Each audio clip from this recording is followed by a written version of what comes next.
Speech off. Hi guys, welcome back to my channel. So, I'm doing my kind of wrap-ups for the end of the year, and this video is my worst reads of 2024. I've never actually done a video like this. There are just generally very few books I genuinely feel strong dislike towards, but this year I have a few contenders, and weirdly enough, they're popular titles. So, let's just get into this. The twins are here, so we may get a cameo. Maybe. Hopefully not. Anyway, let's just do this, see if we can do this fast. That's why I'm doing this particular video, because it's supposed to be short. First one we have is Hello Beautiful by Ann Napolitano. I gave this one 3 stars. It's a very popular book. It's, about William Waters. He grew up in a house, where his parents kind of hated him because, well, they were grieving, because they lost his older sister when she was like 2, I think. And so he had a bad family life, and he meets Julia Padovano, and her 4 sisters. That is why this book is compared to Little Women. Only Julia is not very, well, she's not like any of... These people are not Little Women. It's just compared to them because it's 4 sisters and a mom. But these 4 sisters and their mom really get along really well, and they kind of bring William into their fold. And then something happens, and it all goes downhill. I'm trying not to spoil things, but certain books I'm going to spoil things because that is the only way to explain why I cannot stand them. I will not spoil this one, but, yeah, something happens, and things go downhill, and there are decisions made that I just cannot forgive or get past. It's just too horrible. Including, well, no, I'm not talking.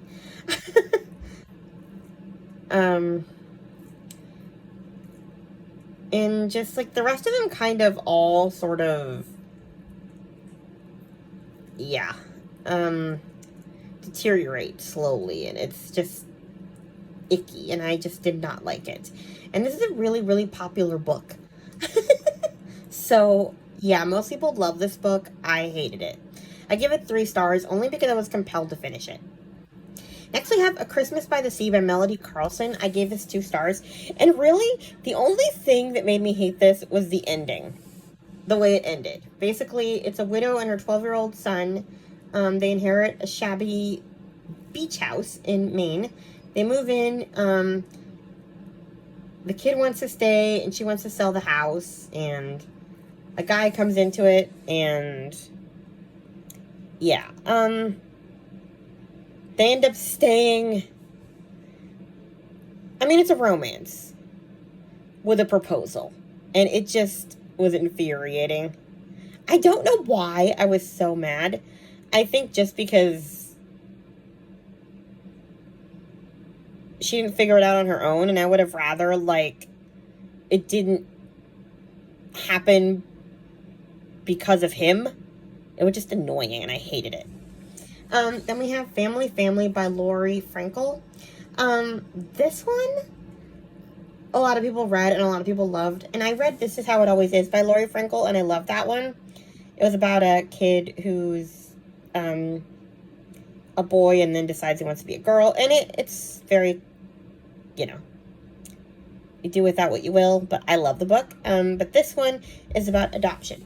So India Allwood, she grew up wanting to be an actress, and she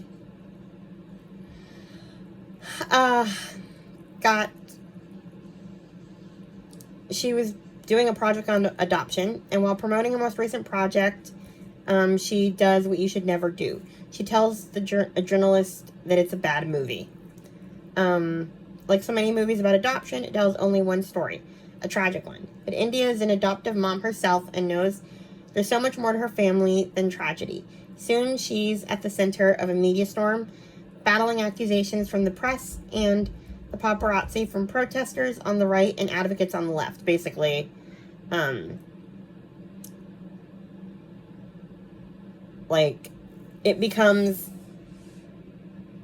pro-choice versus pro-life, because she is all about adoption, and like the movie kind of depicts adoption as a bad thing. And so like a lot of the people who are like against abortions are thinking that she's on their side, and she's like, I'm not against abortions, I just think adoption's great. And so her daughter Fig thing says that she needs help, and who better to call than her than India's own baby that she gave up for adoption. So she not only adopted, but she gave up a baby in her senior year of high school, and then actually turns out later in the book she gave up another baby. And it was just, this book was just really, I hated it because of just her choices. Like, I didn't like her. I loved all the kids, and I felt bad for all the kids. And they were all kind of struggling in different ways, but India kind of felt like, I gave these people a gift and now I can just go away and they'll never need to have questions about me. And the kids were struggling with identity, and she just didn't care because letting them go was kind of the only way that she could cope with life, I guess. Like, you know, she was just kind of a martyr about it, and I didn't like her. It's hard to explain without spoiling too much, but just, oh yeah, and the biggest thing that really annoyed me was just that, like, she didn't give the dads much of a choice when she was like, we're going to give them up, we're going to place them for adoption. And I don't know, it just, I felt like both of the dads in her case never came to terms with it, and she didn't care about their feelings or the feelings of her birth children, or of the adoptive parents who adopted these birth children, or even of her own children that she eventually adopts. It's just, it's all about her and what suits her in her life, and to heck with everyone else that she stomps all over. So it just, I hated this book. And it was really popular. A lot of people loved it. Then we have A Million Little Choices by Tamara Alexander. I heard about this one from Anne from In Search of Wonder, and then Miriam Elizabeth Reed's read it, and I think it was on Lou from Christian Faith and Fiction. I wrote it down. She had it on her list of like new releases that came out that month. And the weird thing is, I actually gave this 4 stars because I was compelled to read it, but like, I kind of composed this list based on, I was just going down my Goodreads list, and if I felt a negative emotional reaction, that's the book I added to this list. And I've had this was a hate read, but it was so compelling that I had to finish it. And, okay, I'm just kind of going to go through this. Sometimes secrets just won't stay hidden. 2 women from 2 different centuries living in the same house who share strikingly similar journeys. So that's kind of what made me read this, the strikingly similar journeys. Claire Powell's life is turned upside down when her beloved husband admits to a near affair. But when Stephen accepts a partnership with an Atlanta law firm without consulting her and buying a historic Southern home sight unseen, it pushes their already fractured marriage to the breaking point. Claire's world spirals, and she soon finds herself in a marriage she no longer wants and a house she never asked for. In 1863, Charlotte Thursman, pregnant and trapped in a marriage to an abusive husband, struggles to protect her unborn child and the enslaved members of her household. Desperate, she's determined to right the evils her husband and others like him commit. But how can one woman put an end to such injustice, especially if her husband makes good on his threat to kill her? Both Claire and Charlotte discover truths about themselves they never realized, along with the secrets long hidden that hold the power to bring God's restoration if only they choose to let it. So, I think because of the description, I thought this was going to be like these 2 women like ditching their husbands because they're both jerks. Like, it's at strikingly similar journeys. And the 1800s one was dealing with an abusive husband. And so I just thought, okay, this one is going to read her journal and have the courage to leave this jerk of a husband that she marries. But no, this is literally all about her citing Bible scripture for why she should stay with him. And then at the same time, like, insulting him every chance she gets. And I'm kind of like, can we just stick to insulting him because he sucks? And I just, ugh. I didn't think he deserved the forgiveness he got at the end. Like, he started to grow on me throughout the book. Like, slowly, he starts kind of earning her forgiveness a little bit.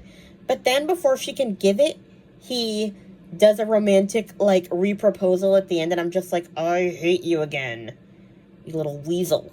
I cannot stand him. I hated him. Just because he was so smug about being accepted. And then their daughter was all like, forgive daddy. And it's like, ugh. I could not stand him. But I wanted to read about how it turned out with the 1800s lady. Again, I know this is Christian fiction, so, like, I can understand why, you would, like, I guess you can tell me that because it's Christian fiction, you would expect that there would be biblical reasons as to why she should stay with him and forgive him and all that stuff. Like, it makes sense for Christian fiction. It's just that the description was very, made it sound like these two women had similar journeys, and one was going to inspire the other one to make a brave decision and leave. And adultery is one reason why you can divorce, biblically speaking. So that's what I thought was going to happen. And then when she just kept, like, I don't know, it just made me so mad, because it's like, okay, make up your mind. Hate him or stay with him. But if you're going to stay with him, I don't really care what he does to you. So just shut up already. She was just so annoying. The only part I liked was when she hacked at their wedding picture, I think. That was satisfying. But, like, yeah, it's interesting that I ended up putting a book that I gave 4 stars on my hate list, but I hated this book. So yeah. I think Anne from In Search of Wonder, when she read this book, she was saying that she was sick of the woman complaining. And, like, she should have forgiven him already. And I'm, like, total opposite. I'm like, burn it all down, lady. Get a divorce. Sign on the dotted line. I just hated this guy so much. I don't know why. Well, I do know why. He was just so smug. Ugh. Anyway. Next book on my dislike list is Let's Pretend This Will Work by Maddie Addison. This woman, 30-something Mimi Perkins, is still single, unmoored, and longing for love.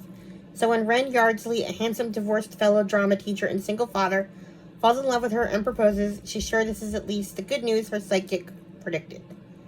Soon after proposing, Ren receives the devastating news that his ex-wife has been in a debilitating car accident, promoting him to temporarily move back into his former home to care for her and his daughters. So this is what kind of got me into it. I was like, okay, ex, children, the whole thing. But his daughters are adults, and he didn't have to move in and care for them. They could have gotten their mother a nurse, and she could have, cared. They could have taken care of her themselves. Because they're spoiled brats, they didn't want to do that. So, yeah. He pretty much moves Mimi into, like, a house where he can kind of go and see her on the side while he's slowly getting back involved with his ex-wife and their kids. And, like, just leaving her to fend for herself. And she ends up,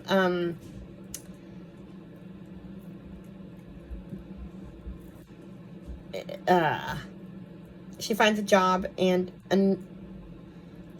pretty much friends at a daycare, and kind of a love interest through there, one of the single dads, and I did not like the child. Like, she was such a brat. It was one of those, I think this book took place in, like, the 70s, so, like, this was, like, when free-range parenting kind of started, and people were, like, less education and less strictness and very woo-woo and just very let kids be kids and destroy things and express themselves in tantrums. This is kind of the beginning of gentle parenting. I think we have since gotten better at gentle parenting a bit, but, like, this is kind of where, like, sort of the, I guess, the hippie generation, kind of, like, the very liberal parents who didn't have, like, 9-to-5s parented, and I don't know, like, you're meant to find this, like, really cute and quaint and how everybody kind of worked together to keep this daycare going, but, like, I don't know, the kid that she, falls in love with, and, like, the single dad, the kid is so obnoxious and bratty, and it's like,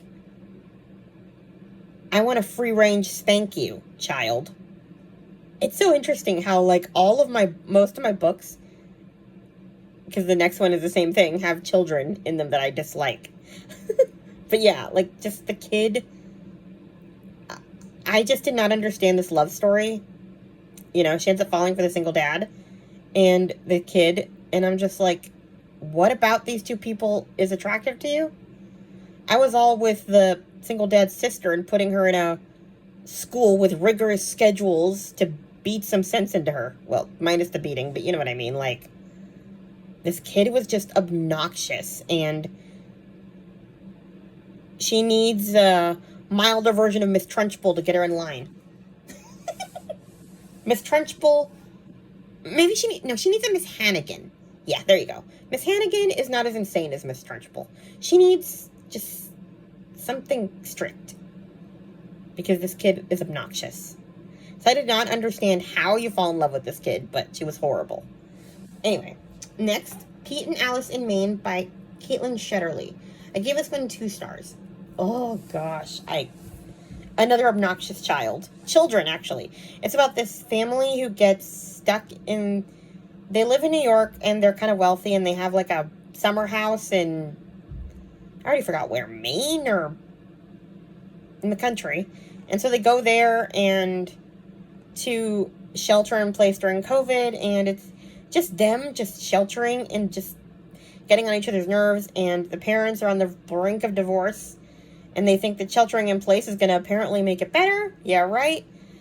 That's never going to work. And the kids are terrible.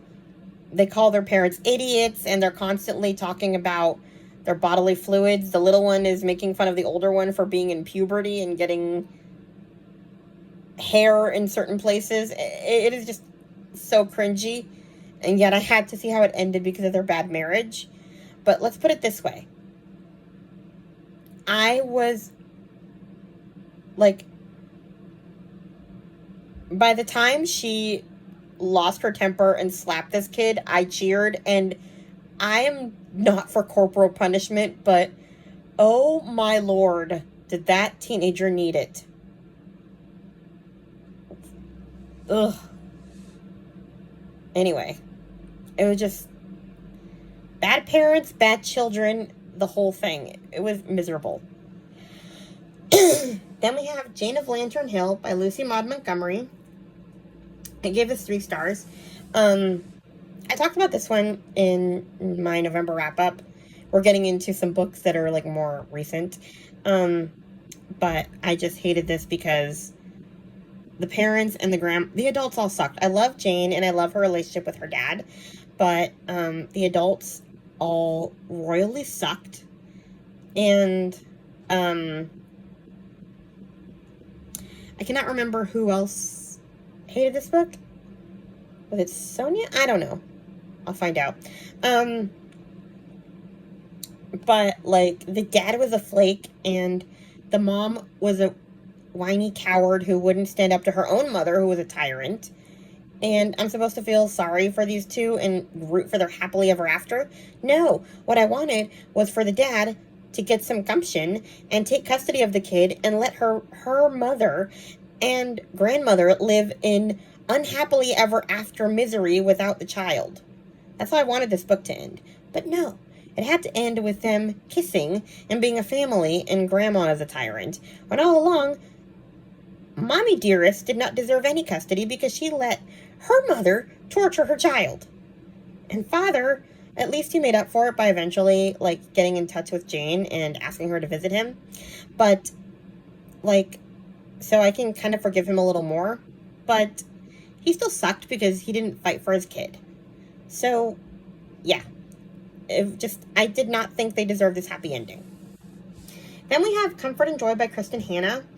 I can't even describe this book. What in the actual heck was this fever dream? I think it was Becca Books and Bujo who, ranked all of Kristen Hanna's books. Do you remember this book? Because what in the world was this? If I didn't know better, I would say somebody spiked my hot chocolate and I was drunk for the first time in my life, because what in the actual fever dream did I just read? I've just finished this yesterday. It's about this woman whose husband cheats on her with her sister. And then the sister gets pregnant with his child. And then she, like, gets into a plane crash.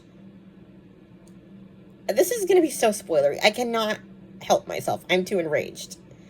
She gets into a plane crash and supposedly walks away from the plane crash and ends up in this comfort lodge where she meets a little motherless boy and his dad. And I guess the mother died and the dad had divorced the mom a few years before she died, and he hadn't seen the kid. So the kid is, like, mad at his dad, you know, because he's back and his mom's gone when he kind of abandoned them first. And so, like, she's trying to get him to forgive his dad, which I'm with the kid. I wouldn't be too forgiving if my dad dumped me for 3 or 4 years and then came back because my mother's dead. No, I would be, like, making you miserable for the rest of your sorry existence. I'm in a bad mood, okay? These last 2 books that are on my list, I just finished last night. Anyway,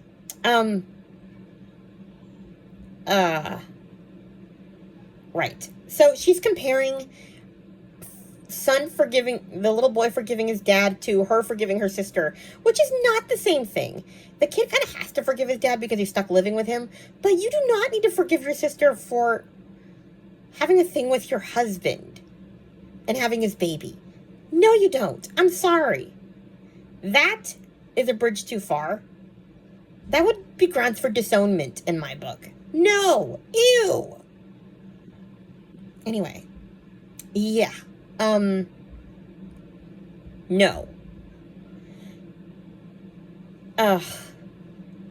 And then there's a twist. I spoiled enough, but there's a twist in this book that makes me rage even more. So, yeah, I was just, ew. And then my last hateable book is Christmas with the Queen by Hazel Gaynor and Heather Webb. I was looking forward to this because I loved Last Christmas in Paris, and it's Hazel Gaynor. I love Hazel Gaynor. But this book just, and this is kind of a spoiler, but, so the interludes with the Queen were interesting because takes place over 5 Christmases, so we have chapters from, like, 1953, 1954, whatever. And so we get interludes with the Queen in each year. Huh? And then there is the duck. And yeah, I'm almost done. Go away. She's in here. We get interludes with the Queen, and she you know, then we have the Jack, or I forget what the Olive and I think Jack. They're the parents in the book. And I mean the couple in the book that end up being a couple. And Olive is a single mother, and let's just say there's a trope I do not like where the being a cameo. I'm almost done. Go away. Ah, I was almost done. Anyway. That was Daisy. Anyway, so yeah, the Olive is a single mother, and there's a trope where she keeps a baby from the dad, and I am like literally hate reading the rest of this book because I want to see what happens with the Queen, but I am hating Olive this entire time because I do not like moms who do not tell perfectly nice men that they are fathers. And I do not care that he was about to marry someone else, okay? He should know that he has a kid. And you are letting him get off easy with responsibility. And people say that, like, that guys don't contribute, but women help them to be deadbeats. And then they complain that the kids don't have a dad. At least in this case. Because, like, even her friend was like, you're letting him get off scot-free. And I'm just like, ugh. Anyway, but yeah, I'll talk about that more in my December wrap-up. But yeah, anyway, I'm done before another twin comes in. I'll do my best of 2024 later after they leave. Please like, comment, and subscribe, and I'll talk to you guys in my next video. Bye! Stop recording video.